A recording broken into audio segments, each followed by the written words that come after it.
Hello friends, joint family Chowdhury পরিবারে তোমাদের সবাইকে স্বাগত জানাচ্ছি। আর সকাল সকাল আজকে আমি একটা নিয়ে আসলাম খুব সুন্দর রেসিপি। এটাকে বলে ভাপের পিঠা, তবে আমাদের চট্টগ্রামের মধ্যে বলে ধুই পিঠা। তো এটা আমার নিজের হাতে বানানো, তবে এটা আমি সরস্বতী পূজার পরের দিন বানিয়েছিলাম। আমাদের সরস্বতী পুজোর দিনেই বানাই, তবে সেদিন আর সাদা পিঠাটাই মেন। তো এটা বানানো হয়েছিল, এটা পরে বানিয়েছিলাম। যাই হোক, আজকে তোমাদের কাছে শেয়ার করছি কিভাবে বানানো হয়। তোমরাও কিন্তু চাইলে বাড়িতে বানিয়ে খেতেই পারো। তো একটা সসপ্যানে দেখো, আদা সসপ্যান জল নিয়ে একটা পরিষ্কার ধুতি কাপড় নিয়ে আমি সুন্দর করে বেঁধে দিয়ে উনুনে বসিয়ে দিয়েছি। আর এই যে মালইগুলো, নারিকেলের মালইগুলো ছিল ছোট ছোট কিন্তু সাইজের, যার যেরকম, অনেকে কেটলিতে ঢাকনাতেও বানায়, অনেকে বাটিতেও বানায়। তবে আমি এই মালইগুলোতে বানিয়ে কিন্তু আরাম পাই। এটা কিন্তু আমার নন্নাসে শিখিয়ে গেছিলো। আর এই যে চাউলের গুঁড়োগুলো দেখছো, এটা ঢেকি ছাটা হলে কিন্তু কিছু করতে হয় না, কিন্তু মেশিনের চাউল যেহেতু, আমি একটু জল মিশিয়ে নিয়েছিলাম, জল মিশিয়ে চাউলটাকে একটু ভিজিয়ে নিয়েছিলাম। এটা কিন্তু তোমরা মনে রাখবে, মাস্ট চালটা কিন্তু শুকনা হবে না, ভিজা ভিজা হতে হবে। তারপরে আমি চাল নিতে দেখো চেলে চেলে নিচ্ছি, যে দেখো। আর সাথে বানিয়ে নিয়েছিলাম নারিকেলের পুর। নারিকেল চাইলে তোমরা চিনি বা গুড় না দিয়ে এমনিও প্লেন নারিকেল দিতে পারো। আর হ্যাঁ, চালের গুঁড়োটার মধ্যে কিন্তু অবশ্যই একটু লবণ দিয়ে দেবে, মেখে রাখবে। আর আমি যে দেখো ভিতরে একটু নারিকেলের পুর দিয়ে দিচ্ছি।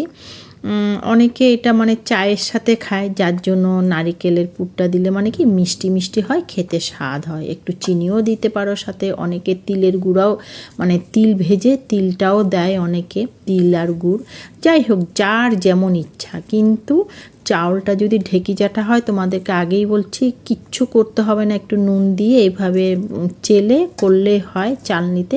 কিন্তু মিলের যদি চাল হয়, মানে মেশিনের যদি চাল গুঁড়া হয়, এটা কিন্তু জল দিয়ে ভিজিয়ে একটু ভিজা ভিজা করতে হবে। তারপর দেখো কিভাবে, দেখলে আমি মালয়ের মধ্যে নিয়ে চালগুলো দিয়ে মিডিলে, তারপরে নারকেলের পুর দিয়ে আবারও দিয়ে চেপে চেপে এই যে সসপ্যানটার মধ্যে দিয়ে দিচ্ছি।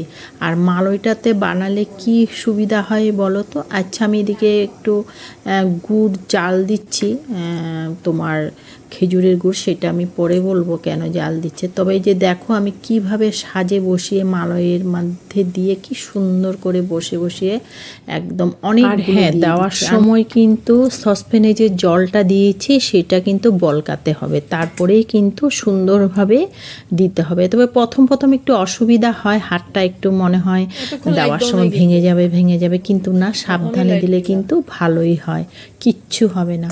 আর এই যে আমি ঢাকনা দিয়ে দিয়েছিলাম একটা গামলা দিয়ে, কারণ ভাপটা বের হতে পারবে না, ভাপের মধ্যেই তো হবে ভাপের পিঠা। আর জানো, এটা তো কোনো মানে রোগ নেই, এই পিঠাগুলো খেলে আগের দিনে মানে আমাদের মা পিসিরা কিন্তু বলতো এটা একদম নিরোগা পিঠা, কারণ এখানে তেলের কিচ্ছু পড়ে না, সেই জন্য। আর একটু যে কালো কালো দেখছো, সেটা কিন্তু নারিকেলের জন্য হচ্ছে, মানে সাদা নারিকেলটা দিলে কিন্তু, যদি মানে গুড় না দিতাম তো একদম সাদা হোয়াইট হতো কিন্তু দেখতে। তা আমি প্রথমেই একটা উঠিয়ে নিয়েছিলাম, একটা দুটো একটু মনে হয়েছিল আমার কম হয়েছে, আবারও ঢাকনা দিয়েছি, পরে কিন্তু একদম সুন্দরভাবে উঠে উঠে আসে, কোনো অসুবিধাই হয় না। তোমরা কিন্তু একটু যদি মনোযোগ দিয়ে দেখে বাড়িতে বানাও, খুব টেস্টি পিঠাগুলো খেতে, তোমরা কিন্তু নিজেরাও বানিয়ে খেতে পারো।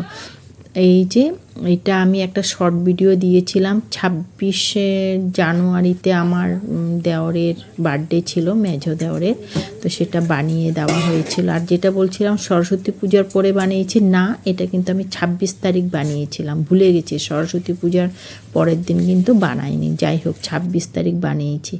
দেখো এখন কি সুন্দর পটাপট উঠে যাচ্ছে, কারণ এখন পুরো কমপ্লিট হয়েছে। আর এই যে এটা গুড়, এটা হচ্ছে খেজুরের গুড়। আমাদের জানো তো, খেজুরের গুড় দিয়ে খেতেই ভালো লাগে। তো গাছের নিজস্ব হলে ভালো লাগে, তো এখন তো সে নিজের গাছও নেই, মানে রসও নেই, খেজুরের রস বাড়ির থেকে কিনে এনে আমরা রস বানিয়ে দুধ দিয়েও খাই, এমনি প্লেনও খাই। তোমরাও চাইলে কিন্তু চা দিয়েও খেতে পারো, কারণ পিঠাটার ভিতরে আমি যেহেতু নারিকেলের পুর দিয়েছি, যে দেখো উঠিয়েছে কি সুন্দর, একটুকু ভাঙবে না।